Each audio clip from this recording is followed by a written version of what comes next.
अरे नैना, इस कटोरे में क्या लेकर आई हो? आज कुछ घर में नया बना है क्या? नहीं नहीं, कुछ नहीं, बस ये थोड़ा सा अचार था। अच्छा अच्छा, वैसे भी खुशबू तो काफी अच्छी आ रही है। रुको मैं जरा चख कर देखता हूँ।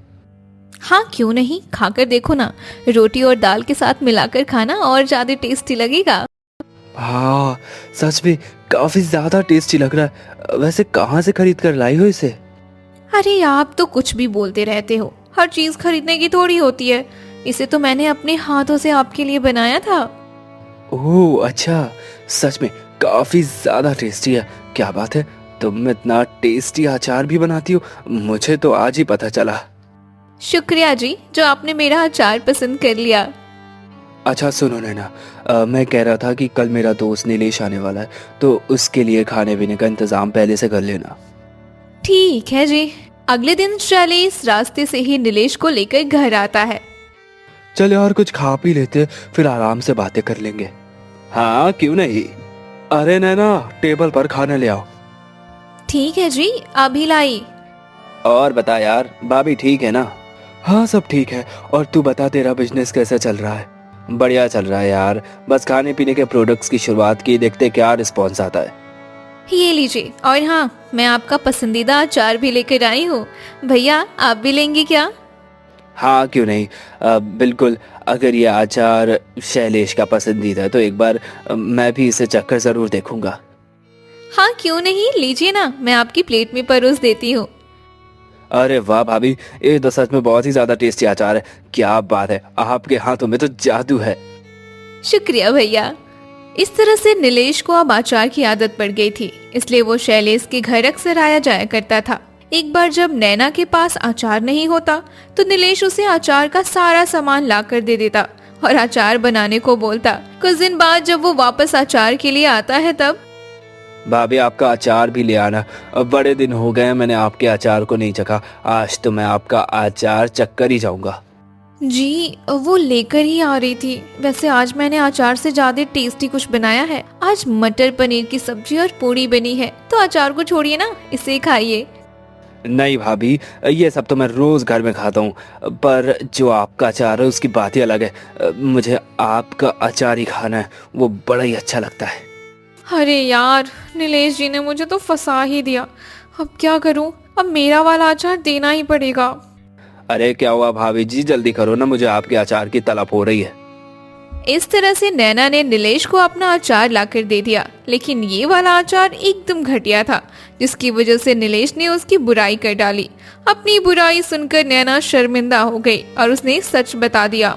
सॉरी जी, मैंने आप दोनों से झूठ बोला था कि वो पहले वाले अचार मैंने बनाए थे। दरअसल इस बार का अचार मैंने बनाया था, इसलिए आपको बिल्कुल पसंद नहीं आया। सच कहूँ तो मुझे अचार बनाने ही नहीं आता। नैना की बात सुनकर शैलेश और नीलेश को बुरा लगा। अगर पहले के अचार नैना ने नहीं बनाए थे तो किसने बनाए थे? क्या नीलेश ने अचार बनाने वाले के बारे में जानने की कोशिश की? किस तरह उन अचार बनाने वाले का जीवन नीलेश के बिजनेस का हिस्सा बन गया? आखिर कैसे एक गरीब का परिवार आम की गुठली, छिलके और शहद और आम के पन्ने से भरपूर अचार के बिजनेस से खुद का पक्का घर बना लेता है? आज की कहानी काफी इंटरेस्टिंग होने वाली है, इसलिए इस कहानी को शुरू से आखिर तक जरूर देखें। तो चलिए इस कहानी को समझने के लिए फ्लैशबैक में चलते हैं। अरे सुमित्रा, मैं जरा इसी गांव में पच्छम के घर जा रहा हूँ, थोड़ी देर से आ जाऊंगा, जब तक तू अपना घर का काम कर ले। अच्छा, कोई काम था क्या? हाँ, वो खेत में बीज का पता करने जा रहा था। पिछली बार उनकी फसल बहुत अच्छी हुई थी, तो हम भी इस बार उन्हीं के बीज बोएंगे। जरा बीज के बारे में ही पता करने जा रहा था मैं। ठीक है जी, आप जाओ, और हाँ जल्दी आ जाना, कहीं पूरा दिन वहीं पर मत बिता देना। हाँ ठीक है, वो जरा मेरा गमछा तो लेकर देना। आज तो नमक भी खत्म हो गया है, हल्दी और मसाला भी थोड़ा सा ही बचा है। लगता है बाजार जाना पड़ेगा। धीरज, नीरज और लोकेश तो खेत से आकर थक जाते हैं, वो कहाँ जाएंगे बाजार, मैं ही चली जाती हूँ। अरे चाची आप? हाँ बेटा, थोड़ा सामान खरीदना है तो उसी के लिए आई थी। हाँ क्यों नहीं, वैसे भी चाची आज तो हर चीज में बढ़ोतरी हो गई है। पता नहीं महंगाई भी एकदम से क्यों बढ़ जाती है, हैं? लेकिन आप चिंता मत करो, आपको तो बस नमक, हल्दी और कुछ मसाले ही लेने, तो ये सब में तो सिर्फ 2 रुपए का ही बढ़ोतरी आया है। ठीक है बेटा, तो मुझे एक पैकेट नमक, हल्दी, 100 ग्राम जीरा दे दो। ये लो चाची, आपका सारा सामान पैक हो गया है। ठीक है बेटा, ये ले तेरे पैसे। अब सुमित्रा अपना सामान लेकर घर की तरफ जाने लगती है, लेकिन रास्ते में धूप के कारण उसे चक्कर आने जैसा लगता है। हे भगवान, ये धूप तो किसी की भी तबीयत खराब कर देगी। ऊपर से चारों तरफ गर्म हवा चल रही है। बस कुछ दूर और चलना है, फिर थोड़ा आराम कर लूंगी। पता नहीं आज चक्कर क्यों आ रहे हैं मुझे। कुछ दूर चलने के बाद अब तो मुझसे चला भी नहीं जा रहा। ऐसा लग रहा अगर एक कदम भी आगे बढ़ाया तो नीचे गिर जाऊंगी। हाँ, नहीं नहीं नहीं, मैं आगे नहीं जा सकती। मैं यहीं पर थोड़ी देर के लिए बैठ जाती हूँ। क्या बात है, आज माँ अभी तक खाना नहीं लेकर आई? उन्हें आने में इतनी देर क्यों लग रही है? हो सकता है वो दूसरे कामों में व्यस्त हो गई हूँ और लाना भूल गई हूँ। मैं एक काम करता हूँ, खुद ही जाकर घर से खाना लेकर आ जाता हूँ। अरे भैया, क्या हुआ? आप कहाँ जा रहे हो? नीरज, मैं घर जा रहा हूँ। लगता है माँ अपने काम में फंस गई होंगी, तो उन्होंने शायद खाना लाने में थोड़ी देर हो जाएगी। तो एक काम करता हूँ, मैं खुद ही जाकर लेकर आता हूँ। जब तक तुम दोनों आराम से काम कर लो, मैं तुम्हारा और मेरा खाना भी लेकर थोड़ी देर में आ जाऊंगा। ठीक है, कोई बात नहीं, आप जब तक लेकर आइए आराम से, हम तब तक खेत के कुछ काम निपटा लेते हैं। अरे माँ, तू यहाँ क्या हुआ तुझे? तू ठीक है ना? अब बेटा, मैं जरा घर के कुछ सामान लेने दुकान गई थी। आते समय थोड़ा चक्कर आने लगे थे, इसलिए यहीं पर बैठ गई। अरे अरे, ये क्या बात हुई? तुझे मुझे बताना चाहिए था। गर्मी इतनी बढ़ गई है और बाहर बहुत तेज धूप है। तेरा इस उम्र में धूप में यूं आना जाना बिल्कुल भी ठीक नहीं है। अगर कुछ सामान लाना होता है तो हमें बता देती, कल सुबह हम खरीद लाते। अच्छा चल, वो सब छोड़, चल मैं तुझे पकड़ा कर ले चलता हूँ। चल चल, हाँ हाँ, आराम से चल। माँ को घर छोड़ने के बाद धीरज खाना लेकर खेत पहुँचता है। अगले दिन से सभी भाई माँ को आराम देने के लिए खुद ही खाना बनाने लगे। लेकिन अगले दिन जब सुमित्रा घर के बाहर झाड़ू लगा रही थी, तभी अचानक नीचे गिर गई। कई घंटों तक वो नीचे ही पड़ी रही। अब उसके तीनों बेटे वहाँ पहुँचे तो दौड़कर उसके पास गए। हे भगवान, ये माँ को क्या हो गया? माँ यहाँ पर क्यों गिरी पड़ी है? माँ उठो माँ, क्या हुआ माँ? लगता है माँ को चक्कर आ गया है। रुको भैया, मैं अभी पानी लेकर आता हूँ। माँ, कुछ तो बोलो, क्या हुआ है तुझे? नहीं, ये नहीं हो सकता। क्या हुआ भैया? क्या नहीं हो सकता? लोकेश, माँ अब इस दुनिया में नहीं रही। नहीं नहीं, ये नहीं हो सकता। उठो माँ, तुम हमें छोड़कर नहीं जा सकती माँ। उठो, भगवान के लिए अपनी आंखें खोल दो माँ। हे भगवान, ये तूने क्या अटका डाला? इन बच्चों को रोता देखकर तो मुझसे नहीं रहा जाता। अगर मैंने हिम्मत नहीं की तो ये सभी टूटकर बिखर जाएंगे। मुझे इन्हें संभालना ही होगा। माँ तुझे अचानक क्या हो गया माँ? शांत हो जाओ बेटा, जो होना था उसमें सिर्फ भगवान की ही मर्जी थी। अब होनी को कौन डाल सकता है? तुम सबको हिम्मत करनी होगी। मैं तुम्हारे पास हूँ, तो तुम्हें दुखी होने की कोई बात नहीं है। कुछ समय बाद सभी ने खुद को संभाला और माँ का अंतिम संस्कार कर दिया। समय बीतता गया और सभी को काम धंधे में परेशानी होने लगी। इसी के चलते बिजरपाल ने एक एक करके अपने तीनों बेटों की शादी कर दी। अब घर में 3 बहू आने के बाद जिम्मेदारियां सभी में बंट गईं। एक दिन वो तीनों लकड़ियां लेने पास के ही बगीचे में जाती हैं। अरे वाह, यहाँ तो छाँव में कितनी अच्छी हवा चल रही है। कुछ देर इस पेड़ के नीचे बैठ लेते हैं, फिर लकड़ियां काट कर लेकर घर जाएंगे। वैसे दीदी, हमारे घर में सासू माँ के ना होने से कितना सूना लगता है ना। हाँ, सो तो है, अब क्या करें, हमारे नसीब में यही घर लिखा था तो मिल गया। ठीक ही तो है हमारा नसीब। मैंने सुना है घर में सास होने पर हर काम के लिए ताने सुनने पड़ते हैं। नहीं ज्योति, हर किसी की सास एक जैसी नहीं होती। हो सकता है हमारी सास हमें बेटियों की तरह प्यार करती। अरे ये देखो दीदी, ये तो आम गिर रहे हैं। लगता है हवा की वजह से इस आम के पेड़ से आम गिरने लगे हैं। हाँ, जरा इन्हें उठाकर तो ला। चल एक एक करके चक्कर देखते हैं। आम तो अच्छे लग रहे हैं। तू भी खाना, फिर बाकी के आम घर ही ले चलते हैं। अगले दिन गांव में खबर फैली कि एक आदमी गर्मी की लू से मर गया। ये सुनकर देवरानी और जेठानी को अपने पति की चिंता होने लगी। हे भगवान, न जाने उस बेचारी की पत्नी का क्या हाल होगा। दीदी, कहीं हमारी सासू माँ को भी तो लू नहीं लग गई थी ना? हाँ, हो भी सकता है, लेकिन अब से हमें खुद और अपने परिवार का ख्याल रखना होगा। हाँ ज्योति, तू ठीक कहती है। मेरे मन में ना एक ख्याल आया है। जो आम कल हम लेकर आए थे ना, उसका पन्ना बना लेते हैं और खेत पर जाते समय हम उन्हें दे देंगे। सुना है आम का पन्ना लू लगने से बचाव करता है। हाँ दीदी, आपने सही कहा। इससे हमारी पतियों को लू भी नहीं लगेगी। ये खेतों की एक ही प्रकार की सब्जी खा खा कर तो मेरा मन ही उग गया है। अब क्या करें दीदी, हमें जो मिलता है बनाने को उसे ही बना लेते हैं।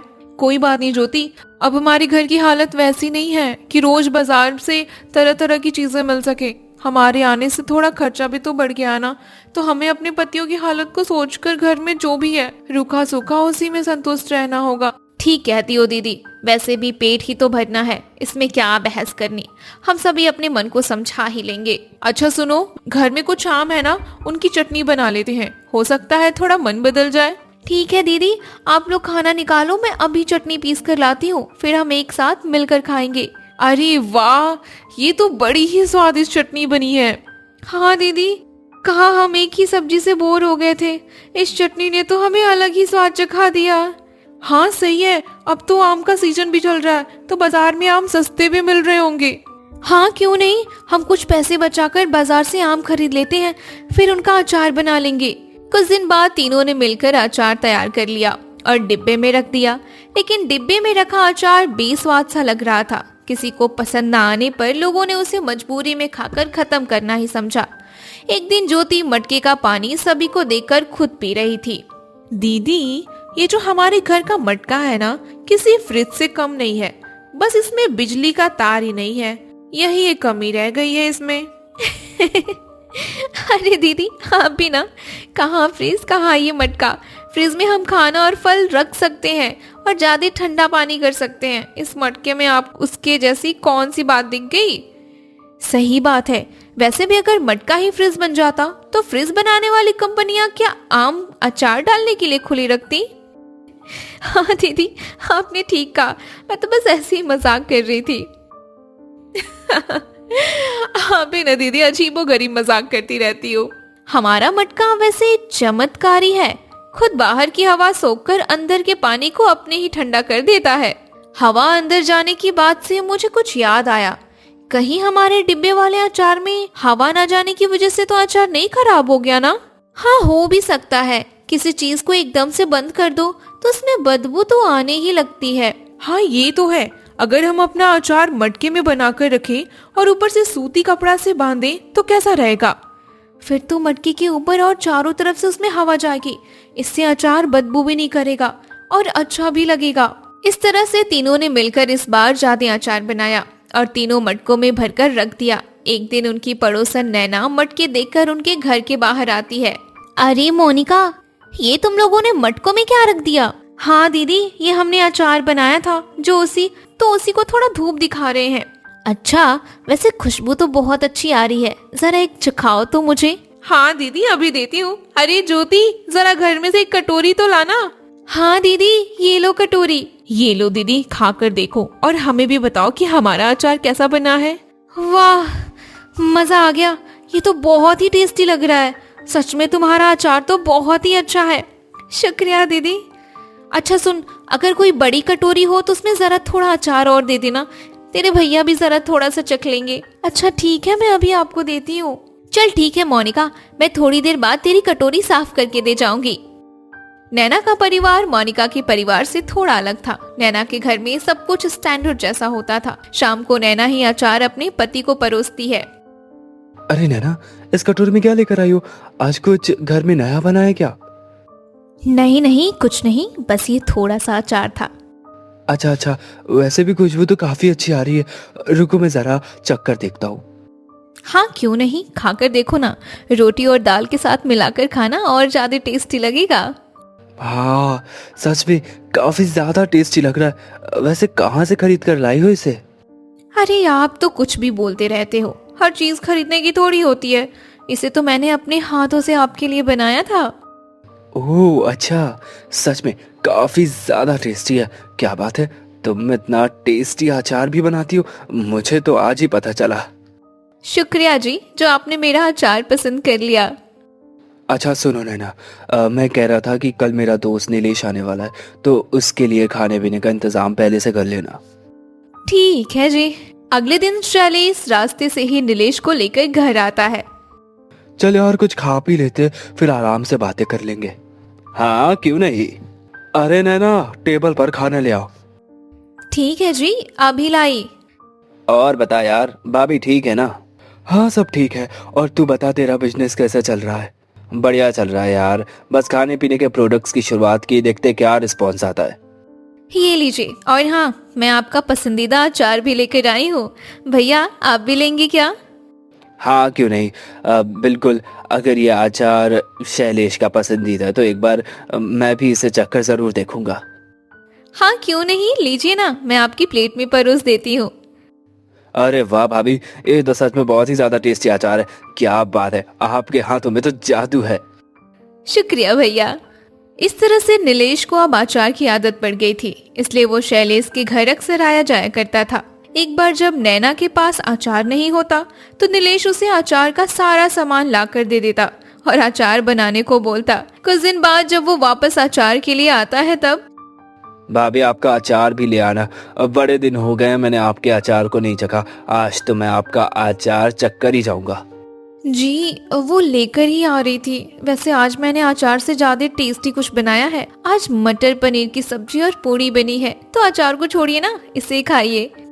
नहीं भाभी, ये सब तो मैं रोज घर में खाता हूँ, पर जो आपका अचार है उसकी बात ही अलग है। मुझे आपका अचार ही खाना है, वो बड़ा ही अच्छा लगता है। अरे यार, नीलेश जी ने मुझे तो फंसा ही दिया। अब क्या करूं? अब मेरा वाला अचार देना ही पड़ेगा। अरे क्या हुआ भाभी जी, जल्दी करो ना, मुझे आपके अचार की तलब हो रही है। इस तरह से नैना ने नीलेश को अपना अचार लाकर दे दिया, लेकिन ये वाला अचार एकदम घटिया था, जिसकी वजह से नीलेश ने उसकी बुराई कर डाली।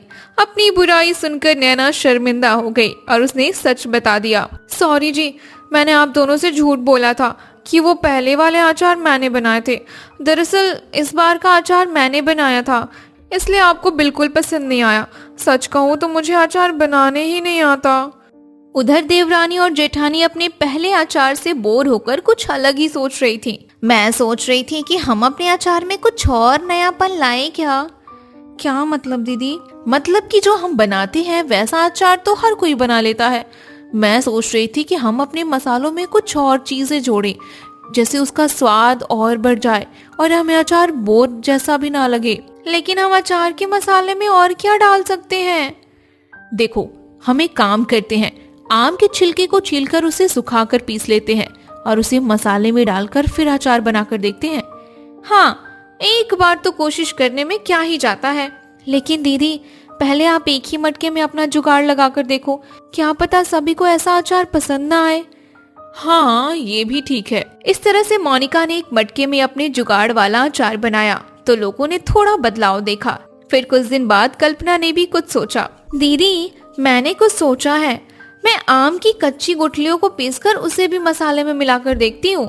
हाँ क्यों नहीं, जब मैंने बनाकर देख लिया तो तू भी अपना कुछ बना लेना। हाँ दीदी, मैं तो सोच रही हूँ कि आपका भी अचार टेस्ट करके देख ही लेती हूँ। अरे कल्पना, तूने अपने जुगाड़ वाला अचार बनाया कि नहीं? हाँ दीदी, बना दिया। बस मैं आज खाने पर सभी को देने वाली हूँ। आप लोग भी मेरे अचार को स्वाद करके बताना। ठीक है, आज मैंने आप सभी के लिए अपने तरीके से कुछ अलग अचार बनाया है। आप लोग टेस्ट करके जरूर बताना कि कैसा बना है। हाँ क्यों नहीं, पहले थाली में अचार तो परोसो। हाँ हाँ, अभी देती हूँ।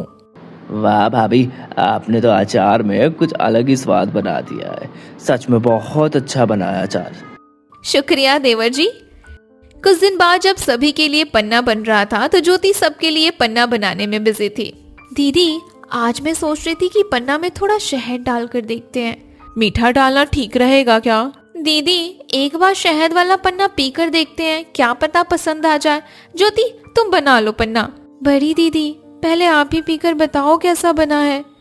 अरे, ये तो खट्टा मीठा सा स्वाद आ रहा है। अच्छा बना है यार, एकदम वैसा ही बना है जैसे मैंने अपनी कल्पना में सोचा था। इसलिए तो मेरा नाम कल्पना है, क्योंकि तू हर बात की कल्पना ज्यादा करती है। दीदी एक बात कहूँ, अगर मैं भी इस पन्ने से अलग हांडी में अचार बनाऊं तो?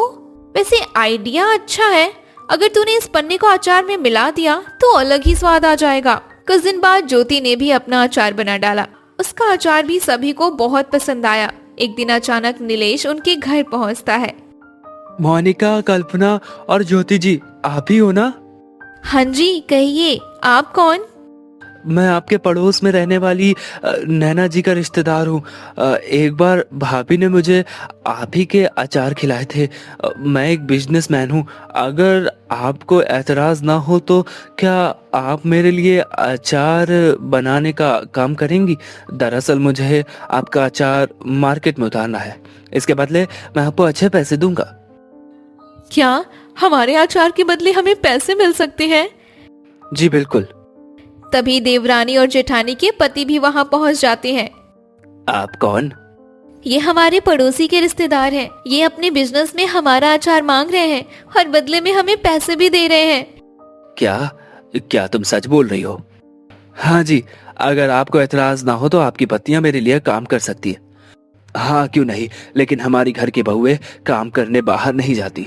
अरे कोई बात नहीं, आप परेशान न होइए। इन लोगों को बस घर में अचार बनाना है, बाकी सामान मैं इन्हें लाकर खुद दे दूंगा। फिर तो हमें कोई दिक्कत नहीं है, हमारी बहुएं आपके लिए काम जरूर करेंगी।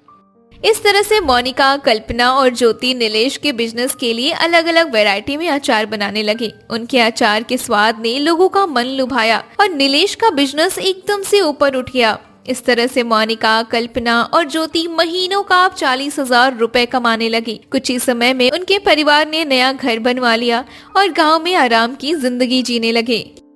पिंटू बेटा, तू बैठा क्यों है? सो जा, काफी रात हो गई है। फिर सुबह उठकर तुझे स्कूल भी तो जाना है ना।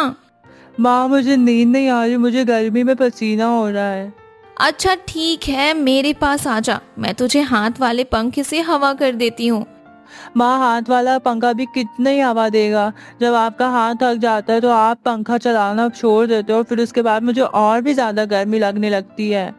क्या करूं बेटा, पंखा चलाते चलाते मेरे हाथ में दर्द होने लगता है, इसलिए मैं थोड़ी देर रुक जाती हूँ। छी याक, घर में ये बदबू कैसी आ रही है? बेटा ये जमीन की मिट्टी और पसीने की बदबू है। माँ मुझे इस बदबू से घुटन भी हो रही है। चलो ना, थोड़ी देर कहीं बाहर चलते हैं। तू भी ना, तेरे अजीब ही ड्रामे हैं। देख तेरे पापा भी तो सो रहे हैं ना। सबको पता है कि घर में सोने से सभी को दिक्कत और परेशानी हो रही है, लेकिन सब थके हैं इसलिए आराम से सो गए। तू भी सो जा बेटा, मैं पंखा कर देती हूँ। नहीं तो नहीं, मैं बाहर जाऊंगा, मुझे नहीं सोना। लगता है तू नहीं मानेगा। चल ठीक है, थोड़ी देर तुझे बाहर घुमा के लाती हूँ। हाँ ठीक है, चलो। चल चल थोड़ी देर बाहर घूम ले। ठीक है माँ, मैं अभी घूम कर आता हूँ। ये लड़का भी ना, बताओ रात के 2 बज रहे हैं और इसे बाहर घूमने की पड़ी है। उधर पिंटू को घूमता देखकर गांव के कुछ कुत्ते उसके पास आकर जोर जोर से भौंकने लगते हैं। इस पर पिंटू डरकर माँ के पास भाग जाता है। माँ मुझे अब नहीं घूमना, चलो अब जल्दी से घर चलते हैं। अरे तुझे क्या हुआ?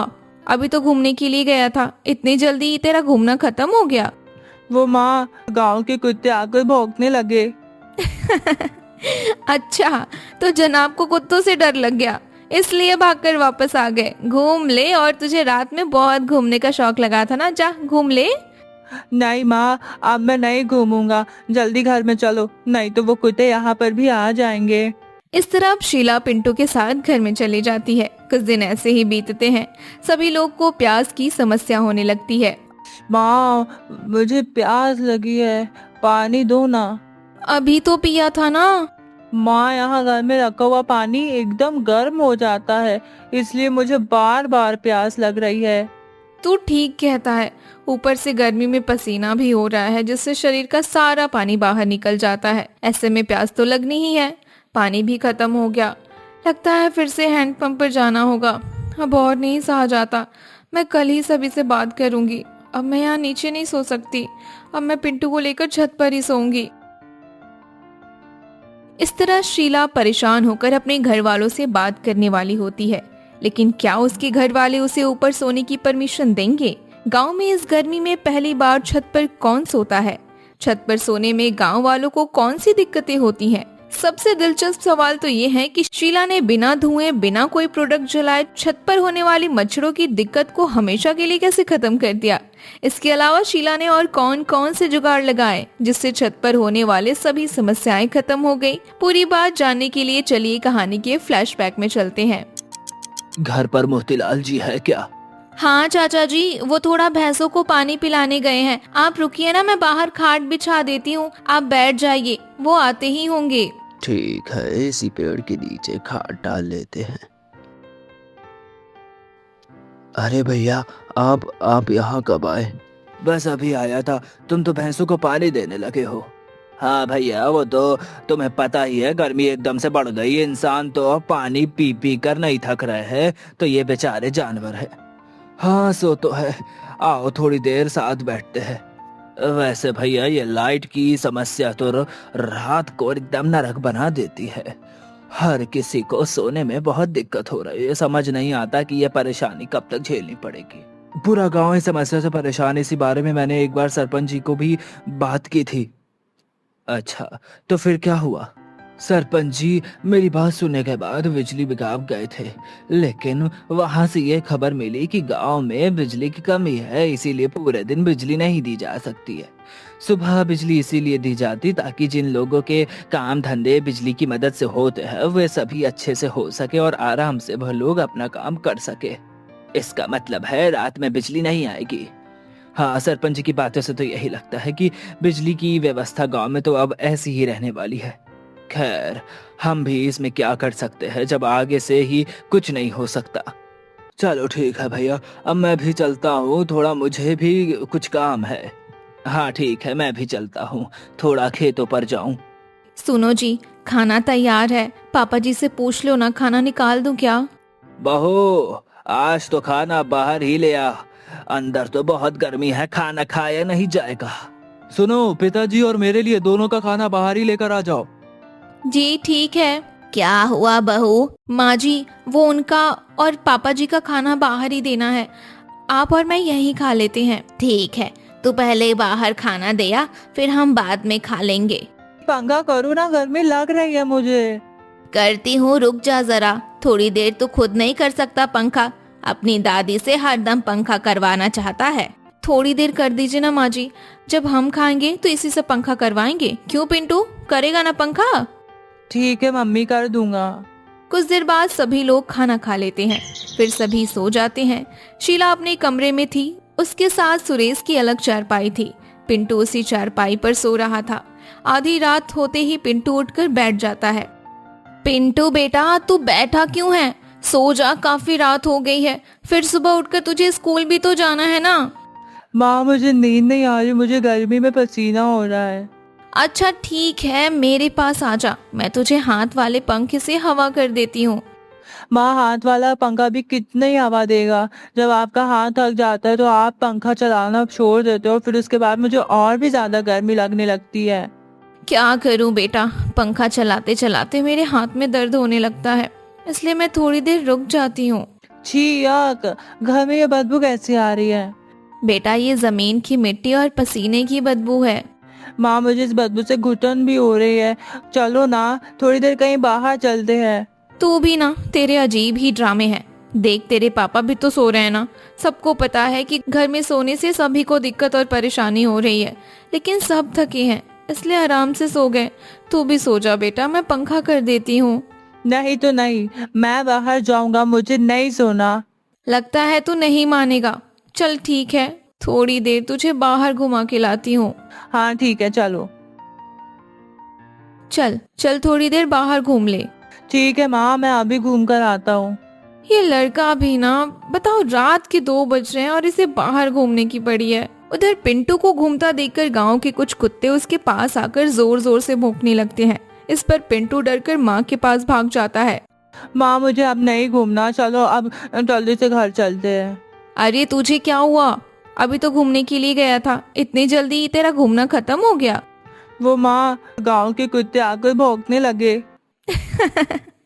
अच्छा, तो जनाब को कुत्तों से डर लग गया, इसलिए भागकर वापस आ गए। घूम ले, और तुझे रात में बहुत घूमने का शौक लगा था ना, जा घूम ले। नहीं माँ, अब मैं नहीं घूमूंगा, जल्दी घर में चलो, नहीं तो वो कुत्ते यहाँ पर भी आ जाएंगे। इस तरह अब शीला पिंटू के साथ घर में चली जाती है। कुछ दिन ऐसे ही बीतते हैं। सभी लोग को प्यास की समस्या होने लगती है। माँ, मुझे प्यास लगी है, पानी दो ना। अभी तो पिया था ना। माँ, यहाँ घर में रखा हुआ पानी एकदम गर्म हो जाता है, इसलिए मुझे बार बार प्यास लग रही है। तू ठीक कहता है, ऊपर से गर्मी में पसीना भी हो रहा है, जिससे शरीर का सारा पानी बाहर निकल जाता है। ऐसे में प्यास तो लगनी ही है। पानी भी खत्म हो गया। लगता है फिर से हैंडपंप पर जाना होगा। अब और नहीं सहा जाता। मैं कल ही सभी से बात करूंगी। अब मैं यहाँ नीचे नहीं सो सकती। अब मैं पिंटू को लेकर छत पर ही सोऊंगी। माँ जी, अब मुझसे रात में घर में नहीं सोया जाता। अब तो मैं छत पर ही सोऊंगी। अरे बहू, क्या बोल रही है? तू अकेली हमारे घर की औरत होकर छत पर सोएगी? गांव में कोई भी छत पर नहीं सोता है, ये ठीक नहीं है। तो क्या करूं माँ जी, सारी रात पिंटू के चक्कर में मुझे परेशान होना पड़ता है। रात भर ठीक से नींद पूरी भी नहीं हो पाती, तो दिन में काम करते समय आंख लग जाती है। ऐसे तो मेरी तबीयत खराब हो जाएगी। ऊपर हवा में कम से कम नींद तो पूरी हो जाएगी। हाँ माँ, शीला ठीक कहती है, इसे ऊपर ही सोने दो। अगर कोई दिक्कत वाली बात है तो मैं भी इन दोनों के साथ ऊपर ही सो जाऊंगा। ठीक है, तुम दोनों की जैसी मर्जी वैसा ही करो। माँ, ये छत तो बहुत गर्म हो रही है, यहाँ पर कैसे नींद आएगी? अरे तू चिंता मत कर, हमें खाली छत पर नहीं सोना, नीचे से चटाई बिछानी है, फिर कोई दिक्कत नहीं होगी। चल, मैं चटाई बिछा देती हूँ, फिर आराम से सो जा। माँ, यहाँ भी कभी कभी हवा रुक जा रही है, लगता है यहाँ भी नीचे जैसा ही हो जाएगा। कोई नहीं, नीचे की तरह पंखा तो नहीं चलेगा। अब चल चुपचाप सो जा। अरे बहन, कैसी हो? गर्मी में रात में नींद आती है या नहीं? अरे बहन, तुम आओ बैठो। क्या बताऊं बहन, गर्मी में तो बुरा हाल है। हमारे घर में तो सुरेश और उसकी बीबी परेशान होकर रात में छत पर ही सोने लगे हैं। हाँ, वो तो है, हमारा भी परिवार गर्मी से परेशान हो रहा है। लगता है हमें भी अब छत पर ही सोना पड़ेगा। अच्छा, आप नहीं सोती क्या छत पर? नहीं नहीं, मैं और ये तो अभी नीचे ही सोते हैं। नीचे सोने का कोई भी फायदा नहीं है बहन, रात की नींद रोज रोज खराब होती है। हाँ वो तो है, देखती हूँ, आज इनसे पूछूंगी। अगर ये मान जाते हैं तो हम दोनों भी ऊपर ही सो जाएंगे। चलो ठीक है बहन, अब मैं चलती हूँ, घर में थोड़ा काम है। ठीक है बहन। अरे माँ जी, आप कहाँ चली गई थी? मैं कब से आपको ढूंढ रही थी। कहीं नहीं गई थी बहू, बस पड़ोस में जमुना बहन के यहाँ गई थी। अच्छा, तो क्या बात हो गई थी? कुछ भी नहीं, बस ऐसे ही मिलने गई थी। अच्छा सुन, जमुना बहन बता रही थी कि उसकी बहू और पति दोनों छत पर सोते हैं। हम भी आज से छत पर ही सोएंगे, गर्मी में तो अब हमसे नहीं सोया जाएगा नीचे। लेकिन माँ जी, वहाँ पर तो सब एक साथ कैसे सोएंगे? पापा जी के सामने सोने में मुझे बहुत शर्म आती है। तो उसकी चिंता मत कर, आदमी लोग एक तरफ सो जाएंगे और हम लोग एक तरफ सो जाएंगे। ठीक है माँ जी, आप जैसा सही समझे। अरे माँ जी, आप? हाँ बहू, आज हम भी सोच रहे थे कि छत पर ही सोकर देखते हैं। ठीक है माँ जी, लेकिन पापा जी यहाँ सोएंगे तो मुझे थोड़ा अजीब लगेगा। तो फिक्र मत कर, वो एक तरफ सो जाएंगे। अच्छा माँ जी, मैं सोच रही थी कि बीच छत पर एक कपड़ा डाल देते हैं, फिर मुझे ठीक लगेगा। पापा जी को भी सोने में कोई ज्यादा दिक्कत नहीं होगी। ठीक है, फिर ऐसा ही कर ले तू। कुछ देर बाद सभी लोग अपनी अपनी जगह पर सो जाते हैं। उधर पड़ोस के लोग भी छत पर अपना बिस्तर लगाते हुए दिखाई दे रहे होते हैं। फिर वे लोग भी सो जाते हैं। लेकिन आधी रात को पड़ोस की मीरा नींद में उठती हुई अपनी छत के किनारे पर आ जाती है। तभी शीला उसे देख लेती है। वो कौन है? उठकर देखती, अरे ये तो भूत भूत। अरे क्या हुआ? तुम ठीक तो हो ना? क्यों चिल्ला रही हो? वहाँ पर भूत है, देखो भूत है वहाँ पे। अरे चुप हो जा, भूत जैसा कुछ नहीं होता। रुक, मुझे देखने दो कौन है वहाँ। अब सुरेश अपनी छत के किनारे जाकर देखता है तो उसे मीरा की पहचान होती है। अरे ये तो मीरा है, लगता है नींद में उठकर आगे बढ़ती जा रही है। मुझे रामनाथ चाचा को आवाज देनी होगी। अरे रामनाथ चाचा, अरे जल्दी उठो। अरे वो देखो मीरा, अरे अरे नींद में है, कहाँ चली जा रही है? जल्दी उसे पकड़ो, नहीं तो छत से गिर जाएगी। क्या क्या क्या हुआ? क्या हुआ? अरे वो देखो मीरा कहाँ जा रही है, जल्दी रोको उसे, नहीं तो वो नीचे गिर जाएगी। कुछ देर बाद रामनाथ मीरा को पकड़कर लाता है और उसे नींद से जगाता है। फिर मीरा नींद से बाहर आ जाती है। अरे चाचा सब ठीक है ना? हाँ सुरेश, सब ठीक है, बस नींद में उठकर चलने लगी थी। तुम लोग सो जाओ अब। चलो शुक्र है, लेकिन सच में तुम्हारी चिल्लाहट ने तो मुझे भी डरा दिया। एक बार तो लगा मैंने भी सोच लिया था कि भूत हमारे छत पर आ गया है। अब छोड़ो भी, मजाक मत करो। हाँ ठीक है, चलो अब सो जाओ। धीरे धीरे सब परिवार के सभी लोग छत पर ही सोने लगे। सभी को छत की आदत लग गई थी, लेकिन बीच बीच में छोटी मोटी परेशानियां होती रहती। एक दिन पिंटू जब छत पर सो रहा था, तभी छत पर उसके पास एक चूहिया आ जाती है। माँ चूहा। क्या हुआ पिंटू, तू क्यों इतना चिल्ला रहा है? माँ यहाँ पर चूहा आया था। अच्छा चल अब सो जा, वो तो भाग गया होगा ना। नहीं, मुझे नींद नहीं आएगी, मुझे डर लग रहा है। मुझे मुझे नीचे जाना है। हद है, अब एक चूहे से डरकर तू नीचे जाएगा? हाँ हाँ, मुझे यहाँ पर अब नींद नहीं आएगी। ठीक है चल, मैं तुझे नीचे ही सुलाकर ऊपर आ जाऊंगी। ठीक है। क्या हुआ पिंकी, किसे देख रही है? चाची वो आज पिंटू छत पर नहीं दिखाई दे रहा है, वो कहाँ है? जनाब को रात में एक चूहे ने डरा दिया था, इसलिए नीचे भागकर सो रहे हैं। डरपोक, वो एक चूहे से डर गया। सुबह बाहर आने दो, फिर आप देखना मैं उसे कैसे चिढ़ाती हूँ। ठीक है, तुम दोनों की मटर गश्ती तो तुम दोनों ही जानो। अरे शीला, मेरा गमछा तो देना, जरा खेतों की तरफ जा रहा हूँ। और ये पिंटू को क्या हो गया? अभी तक सोता जा रहा है, कब तक सोएगा? आज स्कूल नहीं जाएगा क्या ये? स्कूल का तो नहीं पता, लेकिन रात को चूहे के डर से जनाब ने अपनी नींद जरूर खराब कर ली है, इसलिए अभी तक सोए पड़े हैं। क्यों, छत पर चूहे भी हो गए क्या?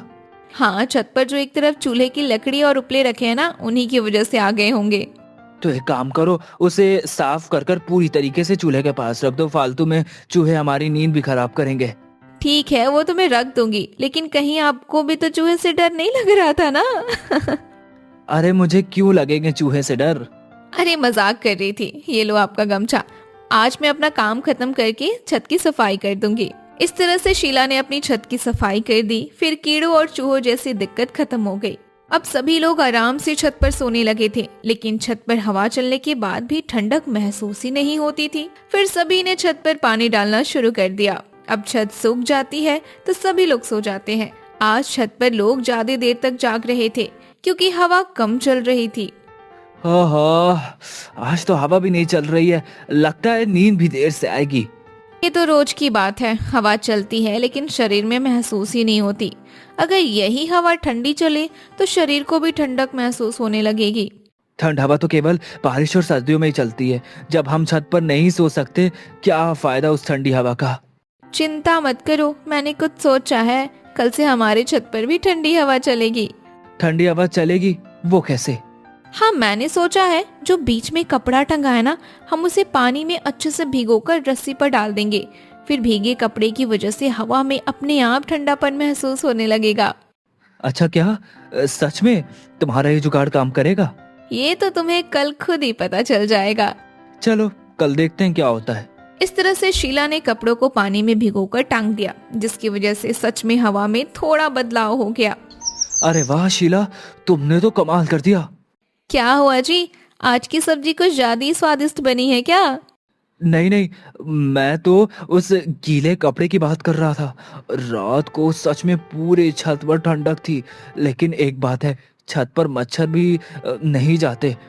पर दिन में मच्छर काटते, लेकिन इसका जुगाड़ तो धुएं के अलावा कुछ भी नहीं हो सकता। देखती हूँ, सोचने पर कुछ ना कुछ जुगाड़ तो इसका भी मिल जाएगा। चूहे से डरने वाले बच्चे, क्या कर रहे हो? क्या है, तू मुझे ऐसे क्यों कहती है? क्यों, तुझे बुरा लगता है मेरे ऐसे कहने पर? हाँ लगता है, तभी तो बोल रहा हूँ। अच्छा चल ठीक है, आगे से नहीं बोलूंगी, माफ कर दे मुझे। अच्छा सुन, वो मेरी मम्मी ना छत पर अब एक बड़ा सा कपड़ा भिगो कर डालती है, तो जिसकी वजह से हमारी छत ना ठंडी ठंडी हवा से भर जाती है, वहाँ पे बहुत ठंडी ठंडी हवा चलती है। तुम्हारी छत पर भी रात में गीला कपड़ा डालते हैं क्या? नहीं, हमारी छत पर तो ऐसा कुछ नहीं होता। हमारे यहाँ तो होता है, इसलिए हम कूलर जैसी हवा का मजा ले पाते हैं। कुछ देर बाद पिंकी वहाँ से चली जाती है और घर जाकर अपनी मम्मी को पिंटू वाली बात बता देती है। इसी के चलते पड़ोसियों ने भी कपड़े वाला तरीका अपना लिया। एक दिन शीला चूल्हे पर खाना बनाते हुए मिट्टी का तेल लकड़ी पर डाल रही थी। तभी थोड़ा तेल उसके हाथ पर गिर जाता है और बदबू करने लगता है। ओहो, ये क्या हो गया? मेरे हाथ पर तो मिट्टी का तेल ही गिर गया। कितनी तेज बदबू कर रहा। ये तेल ना अब हाथ धोना पड़ेगा, तभी जाकर रोटी बना पाऊंगी। वैसे बदबू एक ऐसी चीज है ना जिसे इंसान परेशान हो जाते हैं। अगर कोई बदबू मच्छरों को भगाने में मदद करे तो जब मैं अपने मायके थी तो सुना था कि नीम के तेल के बदबू से कीड़े मकोड़े दूर रहते हैं। क्या पता नीम के तेल से मच्छर भी भाग जाते हो। एक काम करती हूँ, इनसे कहती हूँ कि हमारे घर में आंवले की जगह नीम का तेल लाया करें, फिर उससे हम बालों में लगा लिया करेंगे। क्या पता उसकी बदबू से मच्छर काटना ही बंद कर दे। हाँ, ये जुगाड़ तो ठीक रहेगा। शीला जरा एक लोटा पानी तो लाना। अरे आज आप खेतों से बड़ी जल्दी आ गए, क्या बात है? अच्छा सुनो ना, मैं कह रही थी कि आप जो आंवले का तेल लाते हो ना, उसकी जगह नीम का तेल लाया करो। मुझे लगता है कि उसे सिर में लगाने पर रात में मच्छर काटना बंद कर देंगे। ओह, तो तुमने एक नया जुगाड़ भी खोज लिया। चलो ठीक है, मैं कल सुबह ले आऊंगा। एक जुगाड़ और मेरे दिमाग में और आया है। मैं सोच रही थी ना, तुलसी के पौधों की महक भी मच्छरों को भगाने में मदद करती है, तो क्यों ना छत पर तुलसी के गमले लगा दिए जाएं? ठीक है, लगा कर देख लो। हमें तो बस अच्छी नींद के मतलब है, और कुछ नहीं चाहिए। अगर इन जुगाड़ों से अच्छी नींद आ जाती है तो फिर इन्हें ही करने से कोई बुराई नहीं है। इस तरह से शीला के जुगाड़ से सच में फायदा मिला और छत पर मच्छरों की दिक्कत भी कम हो गई। अरे बहू, तुझे पता है हमारे पड़ोसी मच्छरों से बचने के लिए नीम का तेल सिर पर लगा रहे हैं और तुलसी का पौधा भी लगा रहे हैं। तो माँ जी, हर बार की तरह ये वाला तरीका भी हम लोग कॉपी कर लेते हैं। क्यों, ठीक कह रही हूँ ना? हाँ, बिल्कुल ठीक बोल रही है बहू। इस तरह से पूरा गांव छत पर सोने लगा और शीला के जुगाड़ अपनाकर हर रात की अधूरी नींद पूरी करने लगी। भाभी, अरे ओ भाभी, कुछ करो ना, मेरी पीठ में दर्द बढ़ता ही जा रहा है। हे भगवान, क्या हो गया मेरी बच्ची को? रात तक तो सब कुछ ठीक था, सुबह अचानक से क्या हो गया? माँ जी, मुझे तो लगता है कि रितु को फूड पॉइजनिंग हो गई है। क्या क्या कहा? फूड? और आगे क्या बोला तूने? मुझे तो नाम तक नहीं बोला जा रहा। पता नहीं कौन कौन सा नया नया रोग आ गया है। हमारे जमाने में तो सिर्फ सर्दी, जुकाम, बुखार यही सब होता था। अरे माँ जी, फूड पॉइजनिंग इसका मतलब होता है कुछ गलत खा लेना। इससे पेट में इन्फेक्शन हो जाता है, जिस वजह से पेट दर्द और दस्त जैसी प्रॉब्लम हो सकती है। लेकिन रितु ने कल ऐसा क्या खा लिया था जो उसकी तबीयत इतनी खराब हो गई?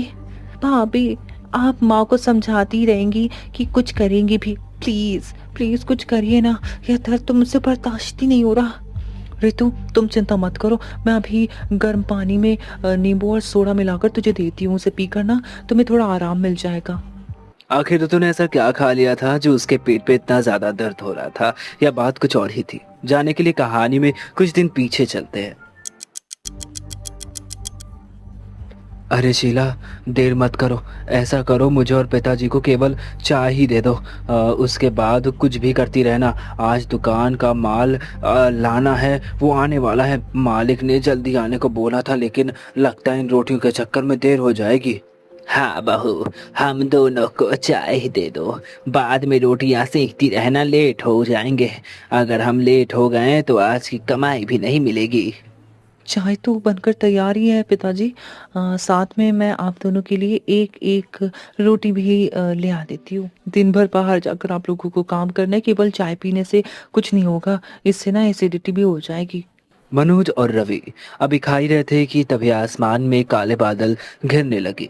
लीजिए पिताजी, बस इसी की कमी थी। लगता है आज हम समय पर दुकान नहीं पहुंच पाएंगे। हे भगवान, थोड़ा थम जाना, अभी मत बरसना। हम दुकान पर पहुंच जाएं तब भी बरस लेना, जी भर के बरस लेना। अरे अरे दादाजी, आप तो बिल्कुल वो वाले गाने की तरह बात कर रहे हो। मेरी प्यारी गुड़िया, तेरे दादा को गाना गाना नहीं आता है। अच्छा, या तो बता कौन सा गाना था वो? अरे वही, थम के बरस ओ जला, थम के बरस। आगे की लाइन तो मुझे याद ही नहीं आ रही है दादाजी। अरे पिताजी, आप भी कहाँ इसकी बातों में फंस गए हैं। बारिश शुरू हो गई तो आप दोनों को देर हो जाएगी, चाहिए। हाँ पिताजी, चलिए चलते हैं। दोनों बाप बेटे जल्दी मोहनलाल की दुकान की तरफ निकल पड़ते। वो दोनों उसकी दुकान पर ठेला चलाने और सफाई धुलाई का काम करते थे, जहां उन्हें ना दो ढंग का पैसा मिल पाता था, ना ही इज्जत मिल पाती थी। इसके बावजूद भी वो वहां पर काम करने के लिए मजबूर थे। आइए आइए, अरे आइए आइए, ओहो भाग के मेरे आ जाइए। जो आप दोनों पधारे, बताइए क्या सेवा करूं आप लोगों की?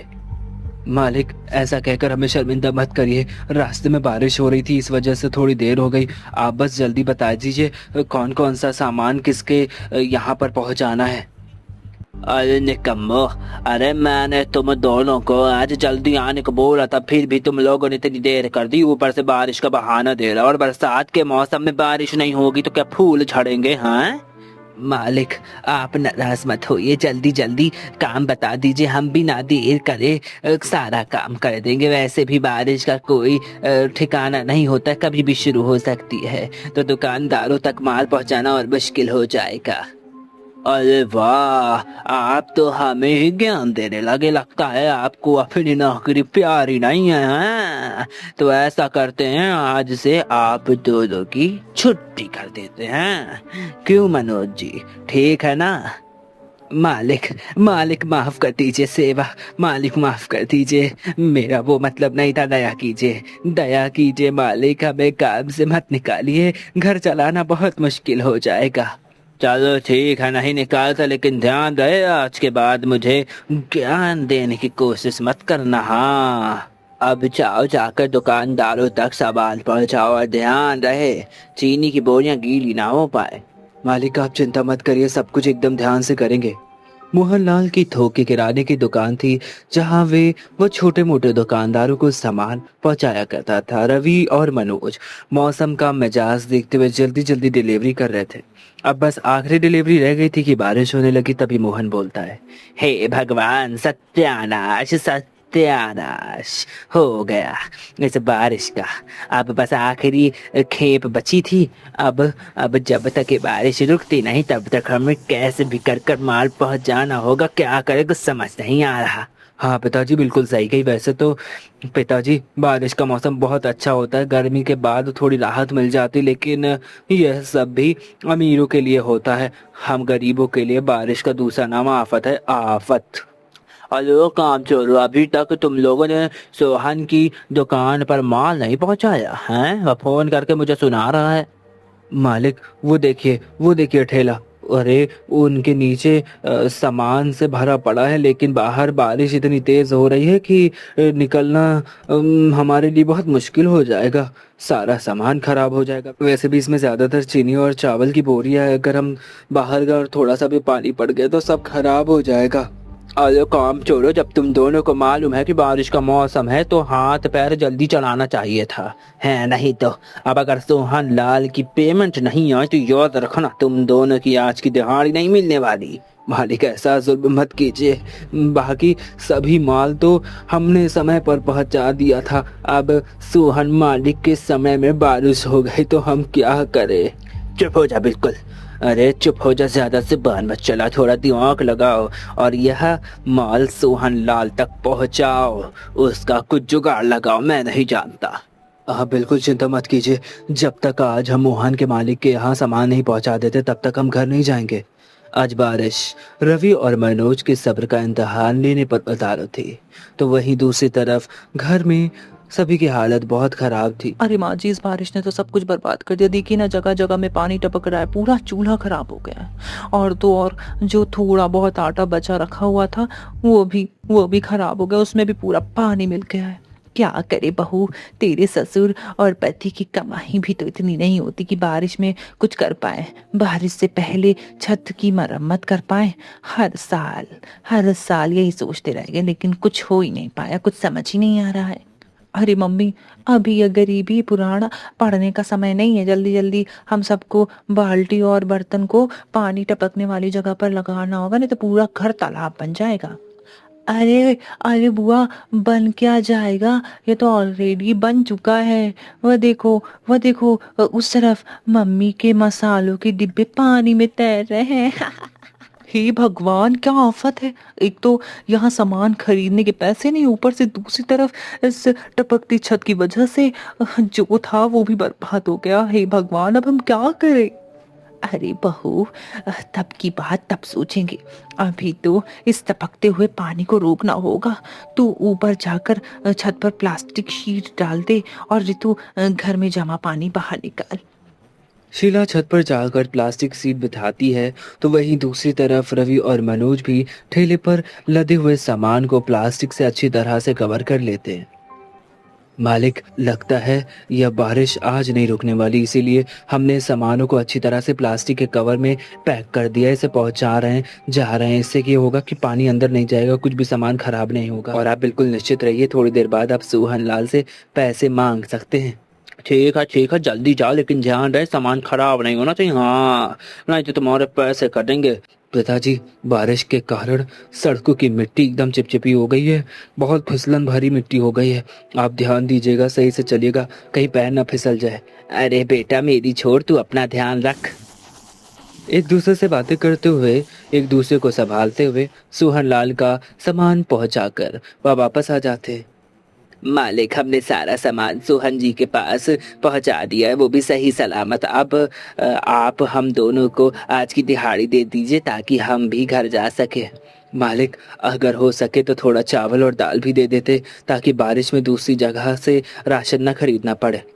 क्यों रे रवि, मेरा गोदाम तुझे धर्म खाता नजर आता है क्या? हाँ, जो कभी आटा नहीं तो कभी चावल मांगता रहता है। नहीं मालिक, मैं तो बस यूं ही कह रहा था। यदि संभव नहीं है तो रहने दीजिए। मोहनलाल से 200 की दिहाड़ी के सिवा दोनों बाप बेटों को कुछ नहीं मिलता है। बेटा, आज तो बड़ी देर हो गई, घर पर सभी लोग राह देख रहे होंगे, जल्दी जल्दी कदम बढ़ाने होंगे। सब्जियां और किराने का सामान भी तो लेना है। पिताजी, इन 200 रुपए में हम क्या क्या ले पाएंगे, मुझे तो कुछ समझ में नहीं आ रहा है। भगवान ने हमें जन्म देकर कोई गलती तो नहीं करती है। बेटा, हिम्मत नहीं हारते, जीवन में संघर्ष ही संघर्ष भरा पड़ा है। बस हमें अपने कर्मों पर ही रहना, अपने कर्म अच्छे करना, बाकी ऊपर वाला तो देख ही रहा है, सब उस पर छोड़ दे। बहू, थोड़ी चाय बना दे, थोड़ी थकान हो रही है आज। जी पिताजी, आप दोनों कपड़े बदल लीजिए, तब तक मैं चाय बढ़ा देती हूँ। अरे ऋतु, आज छत से पानी टपकने लगा था क्या? हाँ पापा, हमारा घर मिनी स्विमिंग पूल बन गया था, जिसमें मम्मी के मसाले के डिब्बे भी स्विमिंग कर रहे थे। अरे मेरे प्यारे बच्चों, अपने दादाजी को भी बताओ आज तुमने क्या क्या किया। दादाजी, मैं बताता हूँ। आज इस पिंकी ने अपनी कॉपी के पन्ने फाड़ कर नाव बनाई थी।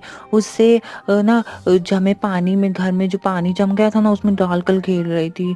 इसे समझाओ दादाजी, कॉपी के पेज को बर्बाद ना करा करे। अरे दादाजी, बस एक ही पेज फाड़ा था। ये मोनू का बच्चा कब से सभी से ही शिकायत लगा रहा है। सभी आपस में बातें कर रहे थे, तभी दरवाजे पर दस्तक होती है। तू रहने दे बहू, मैं जाकर देखती हूँ इतनी रात गए कौन आया है। अरे कांता जी, आप इतनी रात गए, कहीं कुछ काम है क्या? अरे भाई, काम वाम क्या था, वह तो मैं तुम्हारे लिए छोले लेकर आई थी। सुबह बहू ने छोले भटूरे बनाए थे तो काफी छोले बच गए, तो मैंने सोचा तुम्हें भी दे दूं। हाँ, अरे कांति जी, इसकी क्या जरूरत थी, हमारे घर में खाना बन चुका है, आपने आने में थोड़ी देर कर दी। अरे सावित्री जी, वैसे भी तेरे घर में क्या ही बना होगा, वही सूखी रूठी रोटियां बनी होंगी और वही दाल। ये ले, सभी को थोड़ा थोड़ा खिला देना, थोड़ा मन बदल जाएगा। कांता जी जिद की वजह से सावित्री को छोले लेने पड़ते हैं। अरे माँ, यह कांता आंटी क्या करने आई थी यहाँ? कुछ नहीं बेटा, बस हमारा मजाक उड़ाने आई थी। उसे मालूम है कि हमारे घर में अभी इतने सारे लोग हैं, फिर भी इस छोटी सी कटोरी में छोला लेकर आई है। वाह वाह, और ये भी बासी बदतमीज औरत। जाने दो ना सावित्री, दूसरों के कारण अपना मूड क्यों खराब करना। हाँ नहीं तो, और वैसे भी भले ही हम गरीब हो लेकिन हमने आज तक कभी किसी को बासी खाना नहीं खिलाया और ना खुद खाया, और बचा हुआ खाना भी नहीं खाया है। हाँ पिताजी, बरसात के मौसम में तो ताज़ा ताज़ा खाना ही सही रहता है, वरना बीमारी की चपेट में आने का डर रहता है। चलिए आप सभी, काफी देर हो गई है, अब खाना खा लीजिए। सभी खाना खाने बैठ जाते, लेकिन बच्चे खाना देखकर मुंह नाक सिकोड़ने लगते। तभी पिंकी बोलती है, क्या मम्मी, यह तो लौकी की सब्जी है, मुझे लौकी नहीं पसंद। हाँ मम्मी, मुझे भी लौकी नहीं पसंद, लेकिन कोई बात नहीं, मैं खा लूँगा।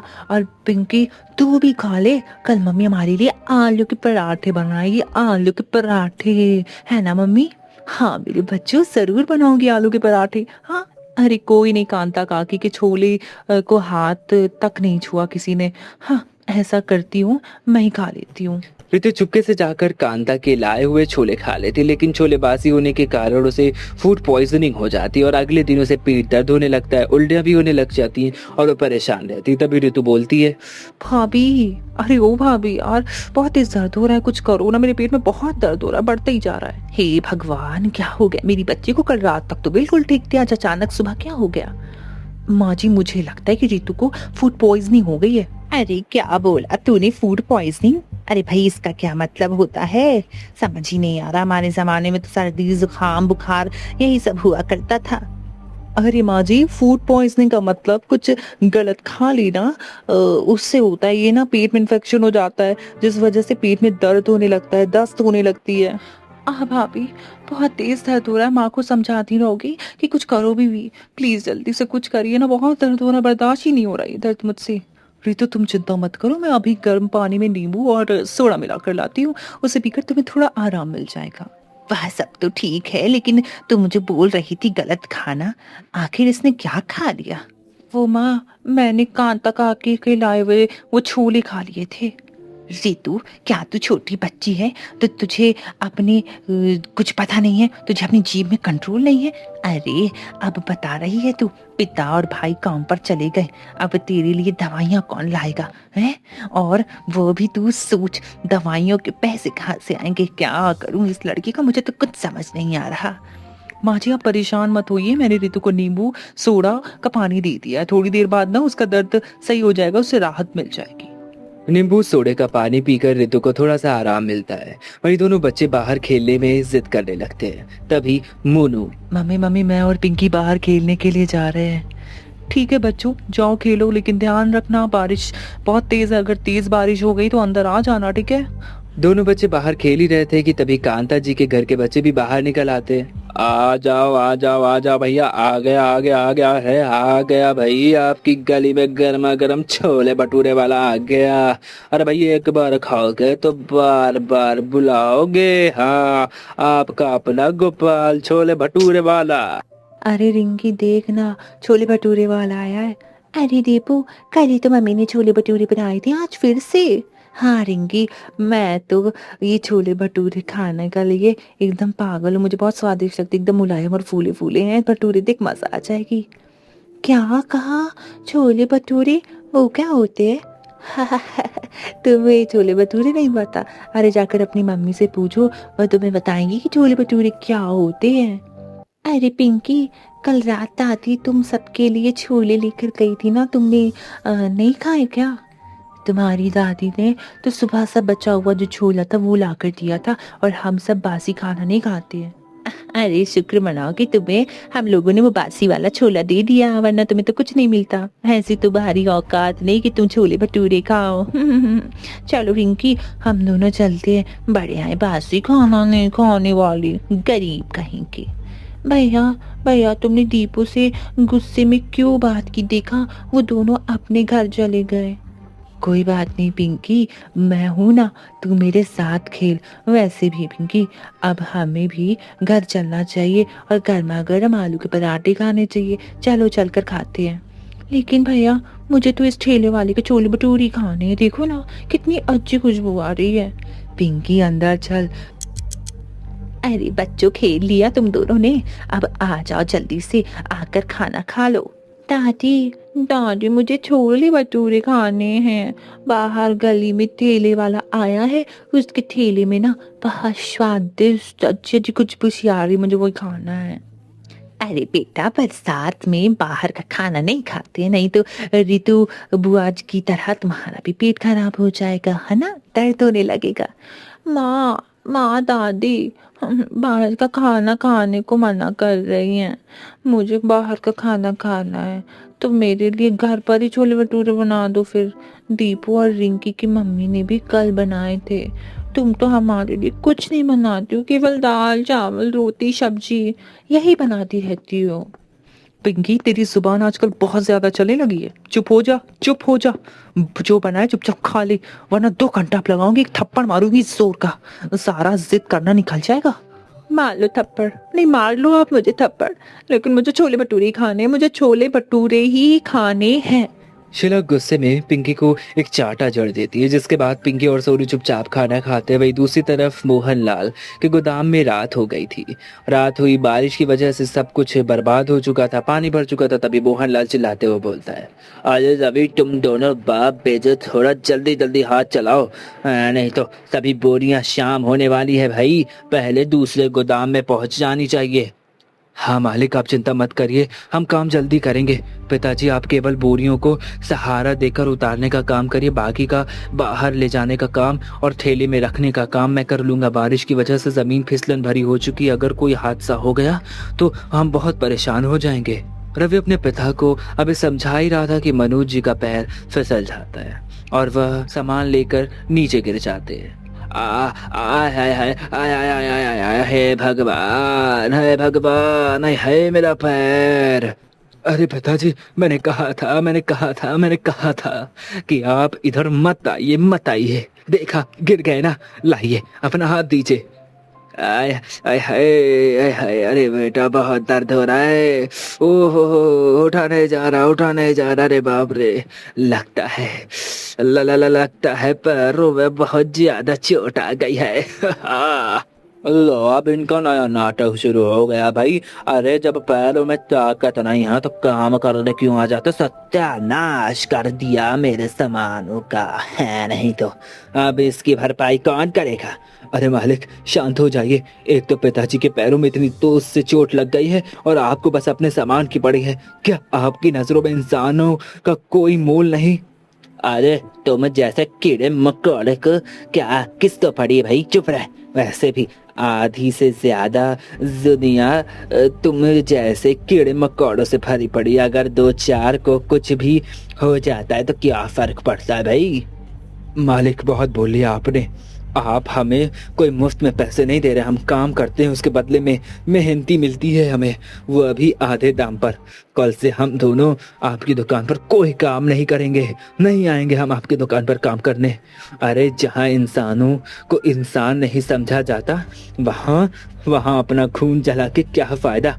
अरे हाँ भाई, जाओ जल्दी जाओ, निकल जाओ। देखता हूँ तुम दोनों को कौन काम देगा। आखिर में रोते हुए गिड़गिड़ाते हुए हाथ फैलाते हुए मेरे पास ही आना है तुम दोनों को। रवि अपने पिताजी को ठेले पर लेटा देता है और वापस घर आ जाता है। सावित्री उनका हाल देखकर बोलती है, अरे बेटा इन्हें क्या हुआ। कुछ नहीं माँ, कीचड़ में इनका पैर फिसल गया था, थोड़ी सी चोट आ गई है, तुम इनका ध्यान रखो। मैं और शीला पास के क्लिनिक में जाकर आते हैं। शीला, मैंने माँ से कहने को तो कह दिया कि पास के क्लिनिक में जाते हैं, लेकिन पैसे नहीं है, मैं क्या करूँ कुछ समझ नहीं आता। क्यों, क्या हुआ, आज आप दोनों की दिहाड़ी नहीं मिल पाई। रवि शीला को गोदाम के पास हुई सारी बात बताता है। आप लोग चिंता मत कीजिए, मेरी एक दोस्त नर्स है, वो पास की क्लिनिक में काम करती है, हम वहाँ चलते, हो सकता है वो कुछ मदद कर दे। शीला अपनी दोस्त मीनल से मदद मांगती है। मनोज जी के पैरों को देखने के बाद मीनल कुछ दवाइयाँ लिखती है। शीला, आंचल के पैरों में फ्रैक्चर तो नहीं है, लेकिन मोच जरूर आई है और गर्म पट्टियां बांध देती हूँ और कुछ दवाइयाँ लिख देती हूँ जिससे इन्हें आराम मिल जाएगा। बस ध्यान रखना कि अपने पैरों में ज्यादा जोर ना दे। ठीक है मीनल, चल मैं तुझे तेरे क्लिनिक तक छोड़ देती हूँ, तुझसे कुछ बातें भी कर लूंगी। चल आजा, दवाइयाँ भी वहीं से ले लूंगी, चल आजा जल्दी से आजा। अरे शीला, तेरे ससुराल का इतना बुरा हाल कैसे। वह सब छोड़ मीनल, बीती बातों को दोहराने से कोई कुछ नहीं होने वाला सिवाय दर्द के। हाँ, क्या बताऊं। अगर तुझे सच में मेरी इतनी चिंता है तो यह बता कि तू मेरी मदद करना चाहती है। तू मेरे लिए कोई काम ढूंढ देना मीनल। देख शीला, मेरे पास तेरे लायक कोई काम नहीं है, लेकिन हाँ, तेरे पति के लायक ज़रूर काम होगा। मैं जिसके क्लिनिक में काम करती हूँ ना, वहाँ पर एक नया हॉस्पिटल बनाया है, तो वहाँ के लिए ईमानदार सिक्योरिटी गार्ड की तलाश है। डेली के ज़्यादा तो नहीं, लेकिन 500 रुपये मिल जाएंगे। तो कहे तो रवि जी के लिए मैं बात करूँ। मीनल, मीनल तुझे नहीं मालूम तूने मेरे लिए क्या किया है। तेरा ये एहसान मैं कभी नहीं भूलूंगी। चल अच्छा ठीक है, ज़्यादा सेंटी मत हो। मैं तेरे सामने ही डॉक्टर सर से बात करके देखती हूँ, रवि जी के बारे में नौकरी पक्की करवाती हूँ। उसके बाद हम दोनों दोस्त मिलकर छोले भटूरे खाएंगे। वैसे भी बरसात के मौसम में छोले भटूरे खाने का तो मज़ा ही कुछ और है। मीनल अपने क्लिनिक में बात करके रवि की नौकरी पक्की करवा देती है। अरे वाह शीला, सर ने रवि जी को कल ही आने के लिए बोल दिया है। अब तो तेरी सारी टेंशन खत्म है। अब चल सामने ठेले से चलकर छोले भटूरे खाते हैं। नहीं मीनल, तू खा ले, मेरा मन नहीं है। शीला क्या बात है, तुझे छोले भटूरे तो बहुत पसंद है, आखिर क्या बात हो गई जो तू मना कर रही है।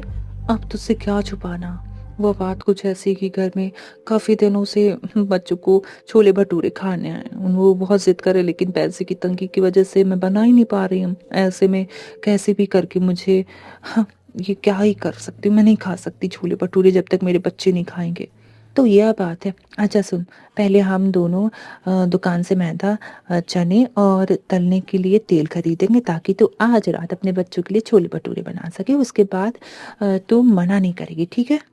लेकिन मीनल तू इतना सब कुछ, अरे बुद्धू, तेरे बच्चों का मुझसे भी कोई रिश्ता है ना। शीला की आंखों में खुशी के आंसू आ जाते हैं। वह सामान लेकर घर आती है, सभी को और रवि की नई नौकरी के बारे में बताती है और चने फूलने के लिए पानी में डाल देती है। तभी शीला बोलती है, पिंकी, मोनू, आज मैं तुम सबके लिए छोले भटूरे बनाऊंगी। अरे वाह, अरे वाह, फिर तो नई नौकरी मिलने की खुशी दुगनी हो गई है, दुगनी। वाह भाभी, इतनी तेज भूख लगी है, गर्मा गर्म छोले भटूरे खाने में तो मजा ही आ जाएगा। हाँ बहू, रवि को और रितु बिल्कुल सही कह रहे हैं।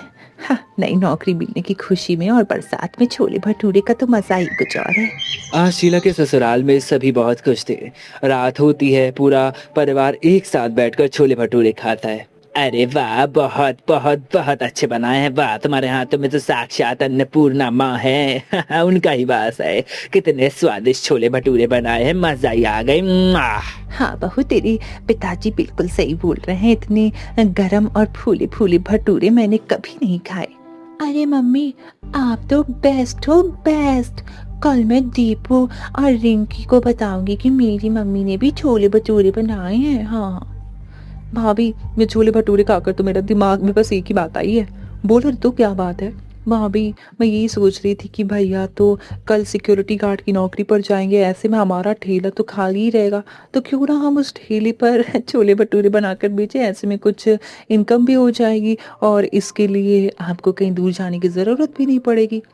बात तो तुम्हारी बिल्कुल सही है रितु, घर पर रहकर सबकी देखभाल करते हुए यह काम मैं कर पाऊंगी। तो पक्का कहा, कल भैया के काम पर जाने के बाद हम अपना ठेला लगाएंगे।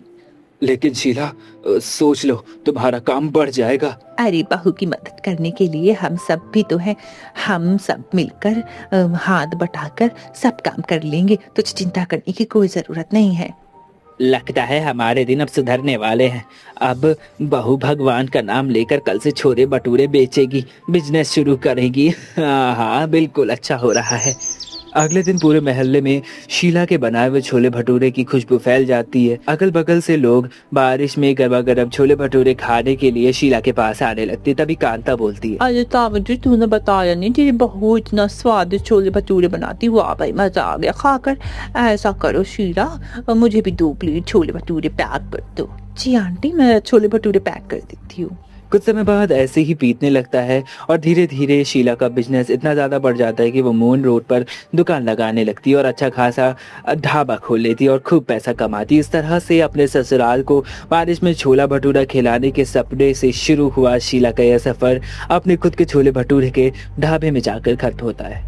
ऐसी और मनोरंजक कहानियों के लिए हमारे चैनल को सब्सक्राइब करें और अगली कहानी किस टॉपिक पर देख रही है हमें कमेंट सेक्शन में ज़रूर बताएं। धन्यवाद। घर के मुख्य द्वार पर बाकी घर वालों के साथ खड़ी शारदा हाथ में आरती की थाली लिए अपनी बहू आरती का घर में स्वागत करती है।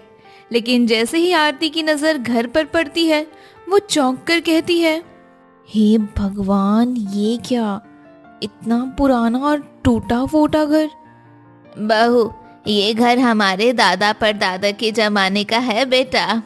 जी माँ जी, मुझे देखकर ऐसा ही लगा था। मुझे पता है बेटा, तुझे पुराने घर में रहने की आदत नहीं है ना, इसलिए शायद तू ऐसा कह रही है। ऐसी बात नहीं है माँ जी, लेकिन ये घर कुछ ज्यादा ही पुराना और टूटा फूटा है। हाँ बेटा, घर पुराना तो है। इसकी दीवारें तो ऐसा लग रहा है जैसे अभी गिर जाएंगी। बस इस बार खेती का सीजन अच्छा हो जाए और हमारी सब्जियां अच्छे दाम में बिक जाए तो हम सबसे पहले इस घर की मरम्मत करा लेंगे। हाँ हाँ माँ जी, जरूर करा लेंगे। चलो भाई, अब बहुत रात हो गई है। सफर में थकान भी काफी हो गई होगी, तुम सब अब आराम कर लो, कल सुबह जल्दी उठना भी है। सुबह जल्दी उठकर शारदा रसोई में पहुंच जाती है। कुछ देर में आरती भी तैयार होकर आ जाती है। आरती को देखकर शारदा कहती है, उठ गई बहू, आज तुम्हारी पहली रसोई की रस्म है। आज तुम सबके लिए बढ़िया सा खाना बना लो। जी माँ जी, मैं अब भी सबके लिए खाना तैयार करती हूँ। हम सब तुम्हारे हाथ का खाना खाने के लिए बेताब हैं बेटा। गर्मी में पसीने से तरबतर होकर आरती सबके लिए खाना बनाती है। थोड़ी देर बाद पूरा परिवार चटाई पर बैठता है और आरती सबको खाना परोसती है। वाह बहू, बहुत ही स्वादिष्ट खाना बनाया है तूने, आज तो मजा ही आ गई। मैंने कहा था ना माँ, आरती के हाथ में जादू है, अब रोज हमें ऐसे ही खाना खाने के लिए मिलेगा। भाभी, आपने तो वाकई कमाल कर दिया। इतना टेस्टी खाना तो मैंने कभी पहले नहीं खाया था। खाना तो वाकई स्वादिष्ट बना है बहू, सभी को पसंद आया है। देख, तेरी सारी मेहनत सफल हो गई। चलो अब खेत पर जाने का समय हो रहा है, आज तो खेत में बहुत काम भी है।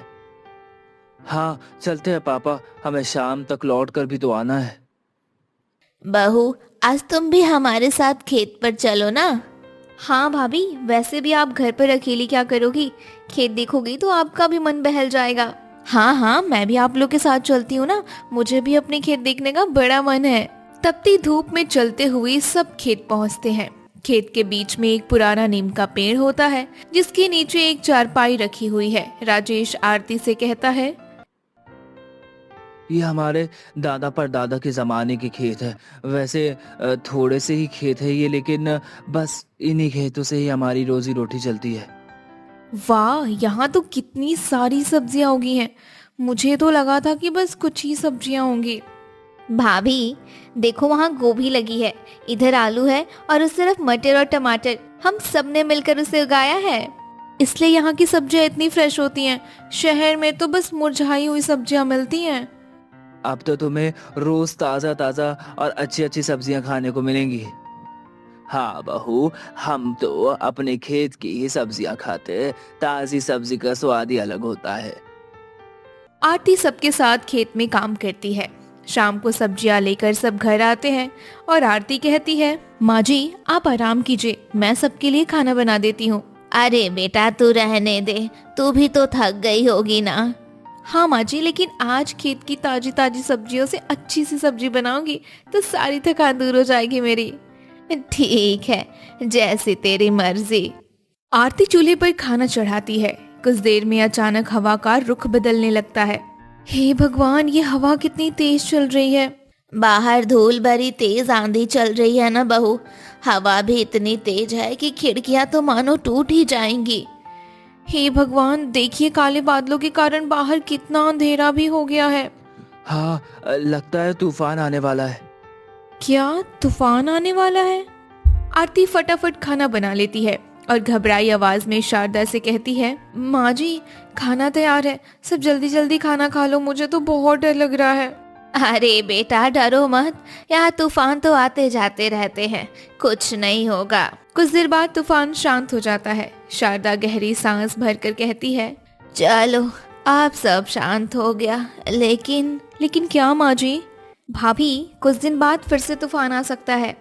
कुछ दिन बाद सच में बहुत बड़ा तूफान आ जाता है और शारदा घबरा कर कहती है, इस बार तो हवा की रफ्तार कुछ ज्यादा ही है, लगता है बहुत बड़ा तूफान आने वाला है। बाहर से चीजें और पेड़ गिरने की आवाजें आ रही है, छत की खपरेल उखड़ने लगी है। हे भगवान, इतना तेज तूफान! सभी जल्दी से घर के बाहर निकलो, लगता है यह घर संभल नहीं पाएगा अब। हे भगवान रक्षा करना, हमारे पास बस एक ही छत है। इस बार तूफान इतनी जोर का होता है कि कुछ ही देर में उनका घर भरभरा कर गिर जाता है। उसकी जगह मलबे का ढेर बन जाता है। आज तो सब खत्म हो गया, हमारा पूरा घर गिर गया। हे भगवान, हमारा तो घर ही हमारा आसरा था, अब वो भी गिर गया, अब हम कहाँ रहेंगे। माँ रो मत, हम यहाँ ताड़पत्री वगैरह से रहने लायक जुगाड़ कर लेंगे। नहीं रितिका, ताड़पत्री ज्यादा देर तक नहीं टिक पाएगी। हम यहाँ से मलबे के बीच खुले में नहीं रह सकते, यह खतरनाक है। राजेश सही कह रहा है, पर हम जाए कहाँ? गांव में और कोई ठिकाना भी तो नहीं है। पापा, मुझे लगता है कि इससे बेहतर है कि हम अपनी खेती चलते हैं, कम से कम वहाँ हम सुरक्षित तो रहेंगे। हाँ, अब कोई और चारा भी नहीं है, हमें खेत ही जाना पड़ेगा। क्या खेत में? राजेश जी, वहाँ तो बस एक ही चारपाई है ना, हमारा पूरा परिवार वहाँ कैसे रहेगा? मजबूरी है बेटा, अब खेती हमारा सहारा है। चलो, जो बचा कुचा सामान है वो उठाओ और खेत चलो। सामान लेकर अंधेरे में चलते हुए सब खेत में जाते हैं और नीम के पेड़ के नीचे रखी चारपाई पर बैठने की कोशिश करते हैं। हे भगवान, 5 लोगों को अब इस एक चारपाई पर सोना पड़ेगा। हाँ बेटा, अब यही करना पड़ेगा। अभी तो मेरी नई नई शादी हुई है, मैंने तो कुछ दिन भी अपने घर में सुकून से नहीं रह पाई। बहू क्या सोच रही है, बस कुछ दिन की बात है, सब ठीक हो जाएगा। हाँ माँ जी, मैं कोशिश करती हूँ। हाँ बेटा, तकलीफ होगी लेकिन थोड़ा बर्दाश्त करना पड़ेगा। गर्मी और उमस के बीच सभी उस एक चारपाई पर जैसे तैसे सोने की कोशिश करते हैं कि अचानक रितिका का हाथ नींद में जोर से आरती की नाक पर लगता है और वो कहती है, ओ माँ, हे भगवान, मेरी तो नाक ही तोड़ दी। रितिका, क्या कर रही हो तुम? क्या हुआ भाभी? मैंने क्या किया? तुम्हारी कोनी मेरी नाक पर लगी है, देखो नाक टूट गई मेरी। माफ करना भाभी, गलती से हो गया। रितिका का हाथ कितनी जोर से लग गया राजेश जी, देखिए जरा। शांत हो जाओ आरती। रितिका, हाथ थोड़ा इधर कर लो। जी भैया। आरती फिर से सोने की कोशिश करती है लेकिन गर्मी और घुटन उसे सोने ही नहीं देती। थोड़ी देर बाद शारदा का पैर नींद में आरती के ऊपर आ जाता है। हे भगवान, अब ये क्या है? माँ जी, आपका पैर।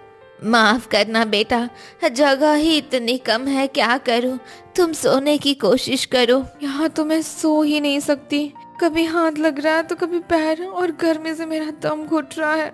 आरती, 5 बज गए, उजाला होने वाला है, चलो उठ ही जाओ। हम दोनों ना खेत में घूम कर आते हैं।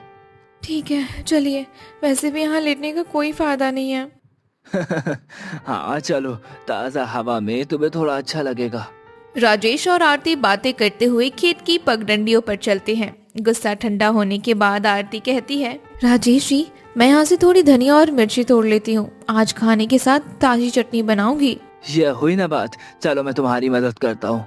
दोनों सब्जियां तोड़कर वापस लौटते हैं। महेश और शारदा अपने साथ लाए बर्तनों को साफ करते हुए कहते हैं, अरे तुम दोनों कहाँ चले गए थे, मैं तो डर ही गई थी।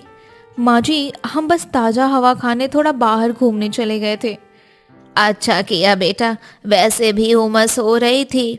देखिए, मैं खेतों से ताजी धनिया मिर्ची तोड़ के लाई हूँ, अब इसकी अच्छी सी चटनी बनाऊंगी। वाह बहू, बहुत अच्छा किया, ताजी चटनी के साथ रोटियां खाने में तो मजा ही आ गया। तुम चूल्हा जलाकर रोटियां भी सेक लो बेटा। आरती जैसे ही चूल्हे में आग जलाती है, हवा की वजह से खेत की मिट्टी और धूल उड़ने लगती है। बाप रे, इतनी धूल उड़ रही है कि सांस लेना भी मुश्किल हो रहा है। चूल्हा कैसे जलेगा अब? घर की रसोई में तो कम से कम 4 दीवारें तो थी, यहाँ तो हवा के कारण चूल्हा जलाने में भी बड़ी परेशानी हो रही। हाँ माँ जी, धुएं से आंखें लाल हो रही हैं और धूप और गर्मी से तो पसीना आ रहा है। हाँ बेटा, चाह कर भी तबीयत के कारण मैं मदद नहीं कर सकती। कोई बात नहीं माँ जी, मैं कर लूंगी। आरती को परेशान होता देखकर राजेश उसके पास जाकर कहता है, आरती, तुम्हें धूप से परेशानी हो रही होगी, मैं तुम्हारे लिए कपड़ा टांग देता हूँ ताकि सीधी धूप तुम पर ना पड़े। खाना बनता है और सबका खाना होने के बाद आरती के चेहरे पर नींद और थकान साफ दिखने लगती है। बहू, तुम्हें तो बहुत नींद आ रही है बेटा। हाँ माँ जी, नींद और थकान की वजह से मेरा सिर चकरा रहा है, थोड़ी देर आराम करना चाहती हूँ। हाँ बेटा, सो जाओ, अभी चारपाई भी खाली पड़ी है। मैं और राजेश भी जरा खेत पर काम कर लेते हैं। माँ, मैं पेड़ से कच्चे आम तोड़ कर लाती हूँ, दोपहर में आम पन्ना बनाएंगे। आरती चारपाई पर लेट जाती है। उसकी आंख लगने ही वाली होती है कि शारदा की सहेली विनीता आ जाती है। अरे शारदा, मैंने सुना तुम्हारा पूरा घर गिर गया और तुम लोग यहाँ खेत में रह रहे हो। हाँ विनीता, अब बस क्या बताओ, कुदरत का कहर टूट पड़ा हम पर। बड़ी मुसीबत है। ला, मुझे भी थोड़ी जगह दे, बड़ी दूर से चलकर आई हूँ, कमर टूट गई है मेरी। हे भगवान, एक ही तो चारपाई है, उस पर भी आकर बैठ गई। अब मैं कहाँ सोऊं? बहू, जा जरा चाची के लिए पानी लेकर आ तो। आरती पानी लेकर आती है और विनीता को देती है। काफी देर तक दोनों की बातें चलती हैं और आरती बैठी रहती है। रात को सोते समय, माँ जी, मैं यहाँ नीचे चटाई बिछाकर सो जाती हूँ। चारपाई पर इतने लोगों के बीच सोने में मुझे बहुत दिक्कत होती है। नहीं बहू, जमीन बहुत गीली है और यहाँ कीड़े मकोड़ों का भी डर है, तो नीचे मत सो बेटा। कुछ नहीं होगा, मैं सो जाऊंगी। मुझे बस खुली जगह चाहिए, वरना मेरा दम घुट जाएगा। अच्छा ठीक है, जैसी मर्जी। आरती चादर बिछाती है और जमीन पर ही सो जाती है। कुछ देर बाद आरती को अपनी गर्दन पर कुछ रेंगता हुआ महसूस होता है और वो चीखती है, हे माँ, ये क्या है? हे भगवान, ये तो एक छोटा सा सांप है। देखा बहू, यहाँ जमीन पर सोना बिल्कुल भी सुरक्षित नहीं है। बहू, आज के बाद तू अपनी नहीं चलाएगी, अब तो चुपचाप चारपाई पर ही सोएगी। हाँ, और कोई बहस नहीं। आज जी, मैं चारपाई पर ही सो जाती हूँ। अगली सुबह आरती की कमर अकड़ जाती है और उसे अपनी किस्मत पर रोना आता है। हे भगवान, चारपाई पर सोना तो बड़ा कठिन है, ना ढंग से नींद आती है और ना आराम मिलता है। बहू, अब तो जल्दी से खाना बना ले, खेत में काम बहुत है। धुएं और गर्मी के बीच आरती फिर से चूल्हा फूंकने लगती है। राजेश भी वहीं बैठ जाता है। तभी रीतिका वहां आ जाती है। भाभी, खाना बन गया क्या? बड़ी भूख लगी है। एक तो मैं परेशान हो रही हूँ, ऊपर से इसको बस खाने की पड़ी है। बस थोड़ी देर में बन जाएगा रीतिका। ठीक है भाभी। राजेश जी, मुझे आपसे कुछ बात करनी है। कहो, क्या बात करनी है? क्या बात हो गई? राजेश जी, कब तक हम यूं चारपाई पर सोते रहेंगे? आरती, मुझे पता है तुम तकलीफ में हो, हम सब भी तो परेशान हैं। अब और बर्दाश्त नहीं होता मुझसे। गर्मी, धूल, कीड़े और ऊपर से ये एक ही चारपाई। लेकिन भगवान से प्रार्थना करने के अलावा और कर ही क्या सकते हैं? इतनी गर्मी में सब्जी के खेत में एक ही चारपाई पर सोने वाला ससुराल तो मैंने पहली बार देखा है राजेश जी। वो तो है, लेकिन हिम्मत रखो आरती, वक्त हमेशा एक जैसा नहीं रहता है। राजेश आरती को तसल्ली देकर शांत करता है। शाम को ताजा पानी लाने के लिए आरती कुएं की ओर चली जाती है, जहां गांव की और भी औरतें खड़ी हैं। बहुत तूफान में तुम्हारा घर टूट गया, सुनकर बहुत दुख हुआ। सुना है इतनी गर्मी में सब्जी के खेत में एक ही चारपाई पर पूरा ससुराल सो रहा है। हाँ चाची, मैं तो बहुत परेशान हो गई हूँ, लेकिन अब क्या कर सकते हैं। हम गरीबों की तो किस्मत ही ऐसी है, दिन रात एक करके सब्जियां उगाते हैं, फिर भी साहूकार इतने कम दाम पर लेता है। क्या? क्यों चाची? क्या हम इन्हें और कहीं नहीं बेच सकते? कैसे बेचेंगे बेटा, ना तो हम शहर में किसी को जानते हैं और ना कोई हमें जानता है। बस इसी बात का तो साहूकार फायदा उठाता है। लेकिन कोई तो ऐसा तरीका निकालना पड़ेगा ना कि हमारी सब्जियां सीधे शहर में बिके और हमें सही दाम मिले। तुम पढ़ी लिखी हो बेटा, तुम ही कोई रास्ता निकालो। आरती पानी भरकर वापस लौटती है। चारपाई पर बैठी एक लड़की को देखते ही उसके चेहरे पर चमक आ जाती है। मानसी, तुम यहाँ? आरती कैसी है तू? मुझे आज पता चला यार तेरे घर के बारे में। बहू, मानसी कब से तेरा इंतजार कर रही है। जा, इसके लिए कुछ लेकर आ। मानसी तो बैठ, मैं तेरे लिए अभी आम का पन्ना बना कर लाती हूँ। भाभी, आप अपनी सहेली से बातें करो, इन्हें खेत दिखाओ, मैं आम का पन्ना बना कर लाती हूँ। चल मानसी, मैं तुझे अपने खेत दिखाती हूँ। वाह आरती, ये तो कितनी ताजी सब्जियां हैं। क्या तुम लोग इसमें केमिकल डालते हो? कुछ नहीं मानसी, हम तो बिल्कुल ऑर्गेनिक तरीके से उगाते हैं। देखिए गोभी, कितनी अच्छी खुशबू है ना इसकी। रीतिका आम का पन्ना लेकर आती है। मानसी एक घूंट पीती है और खुश हो जाती है। वाह यार, ये तो बहुत फ्रेश और टेस्टी है। आरती, पता है शहर में ऑर्गेनिक सब्जियों की बहुत मांग है, लोग इसके लिए मुंह मांगा दाम देते हैं। क्या फायदा मानसी, यहाँ तो साहूकार कौड़ियों के भाव लेता है। तो चिंता मत कर, मैं शहर में कुछ स्टोर्स को जानती हूँ। मैं तेरी इन सब्जियों को कुछ सैंपल लेकर जाऊंगी, उन्हें जरूर पसंद आएगा। मानसी सब्जियों के सैंपल लेकर चली जाती है। आरती के मन में एक नई उम्मीद जगती है। लेकिन अगले ही दिन साहूकार खेत में आ धमकता है और कहता है, कहाँ है महेश जी? सुनो, ये तुम्हारा घर टूट गया है। आइए साहूकार जी, क्या करे, हम पर कुदरत की मार पड़ी है। ठीक है, जो होना था वो तो हो गया। देख रहा हूँ कि तुम्हारी सब्जियां एकदम तैयार हो गई हैं। जी सेठ जी, तैयार तो हो गई है।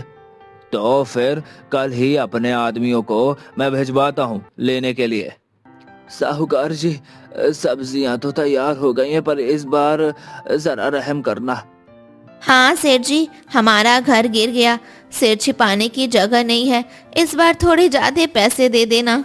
देखो, पैसे तो मैं उतने ही दे पाऊंगा जितना हमेशा देता हूँ। हम पर रहम कीजिए सेठ जी। देखो, ज्यादा नखरे करोगे तो सब्जियां खेत में ही सड़ जाएंगी। मेरे सिवा गांव में कोई और नहीं खरीदेगा। साहूकार जी, आप ये सब्जियां शहर ले जाकर 5 गुने दाम में महंगे बेचते हैं, फिर हमें इतना कम क्यों देते हैं? ए बहू, तू बीच में मत बोल। क्यों ना बोलूं, हम सही दाम ही तो मांग रहे हैं बस। तुझे क्या पता व्यापार क्या होता है। गाड़ी मजदूर लगाकर सब्जियों को शहर लेकर जाना पड़ता है, उसमें पैसा नहीं लगता क्या? लेकिन ठीक है साहूकार जी, कल भेज देना आदमियों को, हम सब्जियां तैयार रखेंगे। साहूकार चला जाता है। आरती का खून खौल जाता है और वो राजेश और महेश से कहती है, पापा जी, आपने मुझे बोलने से क्यों रोक दिया? बेटा, वो अच्छा आदमी नहीं है। चाहे जो भी हो, हम साहूकार को सब्जियां नहीं देंगे। हमें सब्र रखकर मानसी की खबर का इंतजार करना चाहिए। मुझे लगता है कि आरती सही कह रही थी, हमें एक बार कोशिश करनी चाहिए। मानसी पढ़ी लिखी है, वो गलत नहीं बोलेगी। लेकिन बेटा, मुझे तो अभी भी साहूकार का डर सता रहा है, कहीं हम मुसीबत में ना पड़ जाएं। आप घबराइए मत माँ जी, हम किसी मुसीबत में नहीं फंसेंगे। अगली सुबह पूरा परिवार खुशी खुशी सब्जियां तोड़ने में जुट जाता है। तभी साहूकार के आदमी वहां पहुंच जाते हैं और आरती निडरता से कहती है, जाके अपने मालिक से कह दो, आज हम सब्जियां नहीं बेच रहे, हमें शहर में ग्राहक मिल गया है। साहूकार के आदमी चले जाते हैं। थोड़ी देर बाद मानसी लोडिंग गाड़ी और 2 व्यापारियों के साथ खेत में दाखिल होती है। देखो मानसी, आ गई। सब्जियां लेकर बोरियों में भर दीजिए।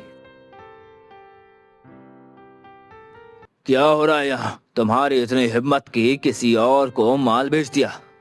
हाँ, बेच दिया, जो करना है कर लीजिए। बहुत पछताओगे तुम लोग। शहर वाला एक ही दिन खरीदेगा, फिर तुम मेरे पास ही आओगे। मैं एक भी सब्जी नहीं खरीदूंगा। साहूकार जी, अब आपकी जरूरत कभी नहीं पड़ेगी। मैं खुद इनकी सब्जियों को सीधी डील शहर से बड़े स्टोर से करवाऊंगी। हाँ साहूकार जी, अब हम बेवकूफ नहीं बनेंगे। अब हमारा पसीना हमारे काम आएगा, आपकी तिजोरी भरने के नहीं। महेश आरती से कहता है, आरती बेटा, तू तो साक्षात लक्ष्मी बनकर आई है। आज तक हमने एक साथ इतने पैसे कभी नहीं देखे। बहू, मुझे माफ कर देना, मैं तो डर गई थी, पर तूने तो सबका ही नसीब बदल दिया।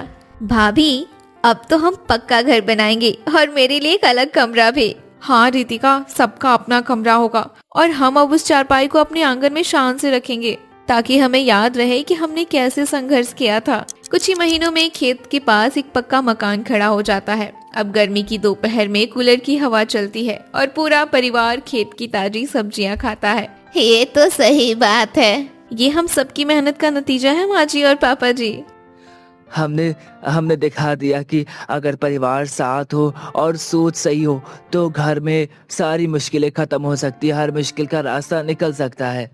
हाँ राजेश जी, हम तो वो दिन हमेशा याद रखेंगे जो हम सबने गर्मी में सब्जी के खेत में एक ही चारपाई पर बिताए थे।